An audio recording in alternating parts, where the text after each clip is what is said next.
My name is Chris Neby. I'm the creator of the Mysterious China series. It is a collection of award-winning feature-length documentaries which showcase the epic cultural heritage of China. Given the recent events of March 2008, I believe it is important to clarify the political history of Tibet. Tibet is about half the size of Europe with a population of only 3 million. As far back as the 13th century, Tibet Buddhism, a religion that originated in India, was introduced to Tibet in the 7th century. Tibetan Lamaism is a form of Buddhism intermingled with Bon, the ancient indigenous religion of Tibet. Lamaism made every effort to suppress Bon for the centuries to follow.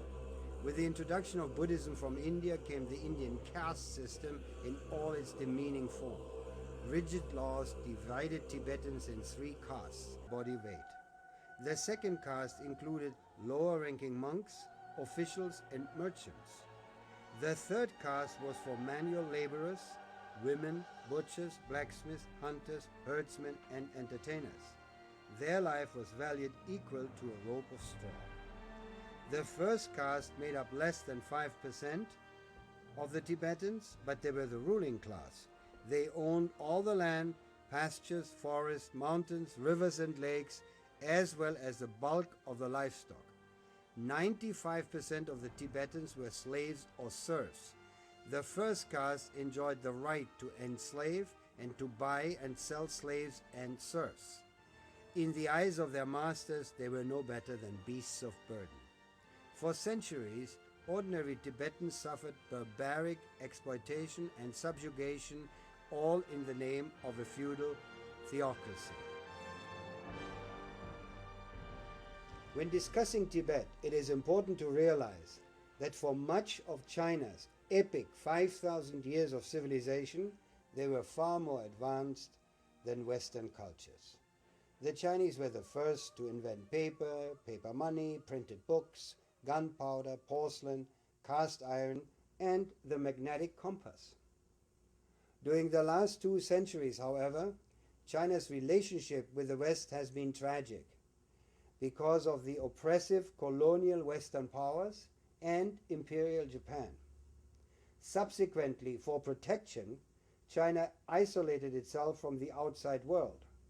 The result is that today, China is still a developing nation facing many problems, but it is rapidly solving them with ingenuity and diligence. In recent years, official documents have come to light which expose the many plots hatched by foreign interests to carve off a piece of Tibet or split the entire Western region from China. In the history of the world, it is arguable that no greater injustice has been recorded than the racist, criminal, and barbaric treatment of China by the colonial, imperialistic powers led by Great Britain in the so-called Opium Wars in the 19th century. The population of China decreased by over 60 million in the period of these conflicts and attacks from foreign powers. China's population at that time was only around 400 million. In their ceaseless efforts to take advantage of China, the British, while ruling India, created a political incident in the early part of the last century and annexed a semi-tropical region south of the Himalayas.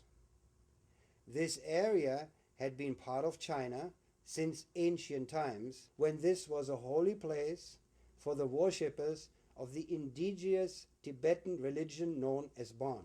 After declaring independence, a few years later, the Indian government incorporated the annexed area into the new India. To this day, this border dispute remains unsolved and continues to taint Indo-Chinese relations. With British support and encouragement, Tibet declared independence from China in 1913. This claim of independence was never acknowledged by China, as it had much more pressing problems to deal with. The Qing dynasty had fallen, and the new central government in Beijing faced many problems trying to consolidate the rest of China, all the while fighting warlords backed by foreign powers. It was in 1950, after ending the Chinese Civil War and defeating the Imperial Japanese Army, that the central government firmly asserted its presence in Tibet. In 1959, backed by British interests, a revolt broke out in Tibet.